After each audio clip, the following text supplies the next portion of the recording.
The 2022 Formula One season may be coming to an end with a little to play for, but that didn't stop the fireworks on and off the track. At Interlagos, the Brazilian Grand Prix was filled with F1 insanity, from a team order disagreement to a resurgent frontrunner. There was, however, still one more shock in store for us all. Perez has been the ultimate teammate for Max, allowing him to win his maiden championship and being influential to Max's 2022 championship run. You would think Max would repay the favor, apparently not. Why did Max not let Perez through? Did Checo deliberately do it, and what was Max's and Markos' shocking response to it all? Let's find out.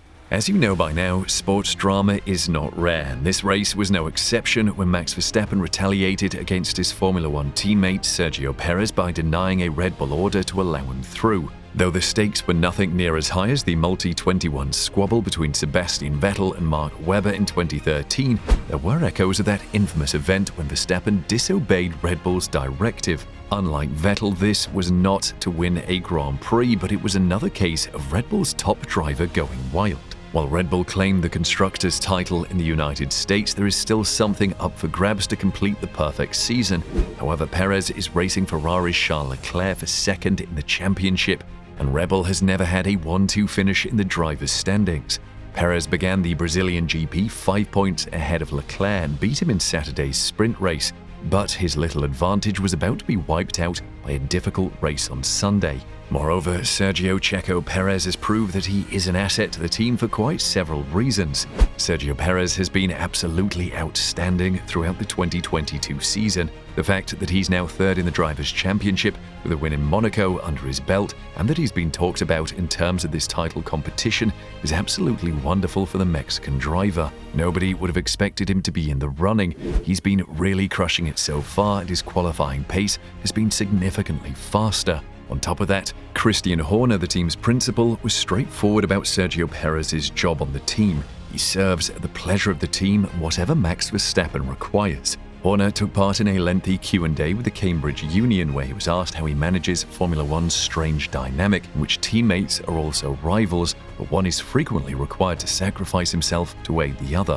Horner began his response by pointing out that the concept of teammates is deceptive. "You know, teammate is a fallacy," Horner said, quoting, "The worst thing that they are. They're definitely not mates, because the guy in the other car is the only person that you were judged against. He's the only person with the same equipment, so he will either make or break your career. So it's a fine line." In terms of the Red Bull position, Horner made it plain that, despite being one of the best drivers in the world, Perez's role on the team was to assist Verstappen and Red Bull in winning championships. "I think that certainly last year, Perez was an incredible servant for the team, where he helped his teammate on numerous occasions," Horner said. "Certainly in that last race, when he did a stunning job of backing Lewis Hamilton up. Without that, Max wouldn't have won the championship." While Horner declined to call Perez the dreaded number 2 driver, it is apparent that is his role, even if his outlook has shifted slightly this season.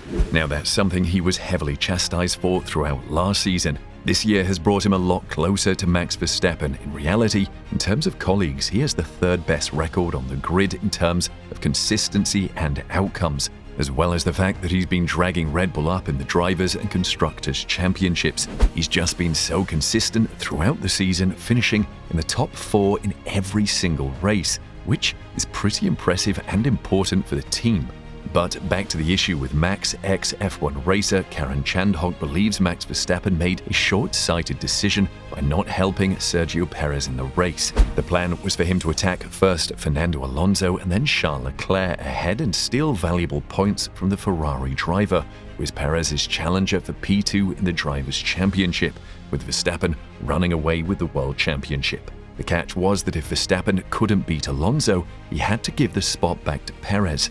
He failed to pass Alonso and did not return Perez's P6. Perez was understandably enraged, claiming that after all the times he had played the team game for Verstappen's advantage, the Dutchman had shown his real colors in this instance, with Verstappen telling Red Bull that they understood his reasons for refusing the request. Verstappen, according to Chandhok, failed to see the big picture with his decision.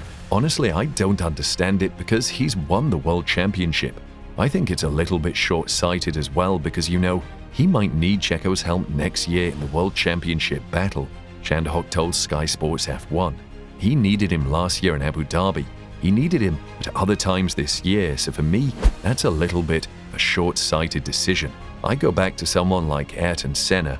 He gave up a win in Japan in 1991 to his teammate because he knew he wanted that loyalty. He wanted Gerhard Berger on side, and that's a slightly short-sighted move there. Naomi Schiff, a fellow racing driver and analyst, said it takes a certain selfishness to be the clear leading driver in a team, as Verstappen is a Red Bull, but she believes something unseen by the public has occurred amongst the drivers. I wonder if it's just a little bit of tit for tat, Schiff stated. It takes a certain selfishness to be a dominant driver in a team. Not that that always will work in your favor, but clearly something's happened in there that we can either guess about, or you can just say we don't know exactly what it is. But maybe Max is just setting the record straight for, if you cross me, I won't help you. Chandhok agreed with Schiff's assessment, saying Verstappen was sending a reminder of how he perceives himself in the Red Bull squad. I think today I go back to what Naomi just said. I think that was a racing driver thinking about himself and putting a stake in the ground of, I am the number one driver in this team, Chandhok added. At that moment, as the driver in the cockpit, he's not thinking about all of these other factors here, so this was very much about him establishing himself as the number one driver in that team. Diving deeper into the Monaco payback matter, Verstappen has long questioned the crash. After the Grand Prix, Dutch journalist Eric van Haren claimed that Perez admitted to Horner and Helmut Marko that he crashed on purpose in Monaco and suggested this is why Verstappen wasn't willing to follow team orders. It is correct what Tom Coronel just said at Viaplay. Perez deliberately crashed in qualifying in Monaco and later admitted it to Helmut Marko and Christian Horner. Max Verstappen has not forgotten that, he said after the race. Following the subsequent race, which marked Perez's second victory for Red Bull, Jos Verstappen lashed out at the team, accusing the Austrian company of squandering crucial points and failing to do more to assist his son. We put everything on the table. Why? Explained Verstappen when pressed in the Interlagos paddock. I gave my reasons. I'm not going to say why, but I think they understood. I already explained this to them before, so it was not new to me and it was not new to them. When asked if his refusal was retaliation for Monaco, he replied, "You can decide that." But what did Helmut Marko have to say about all this?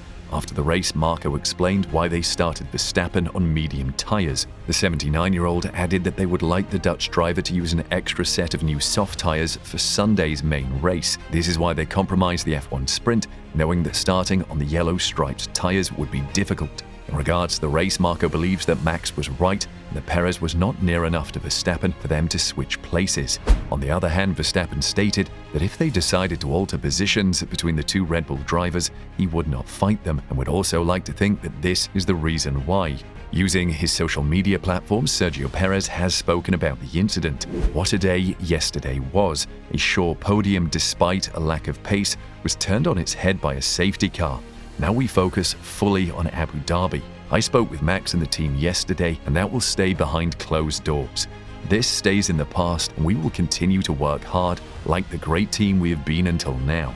There have been lots of tweets regarding the matter, with people expressing their thoughts. But what do you think? Let us know in the comments section below.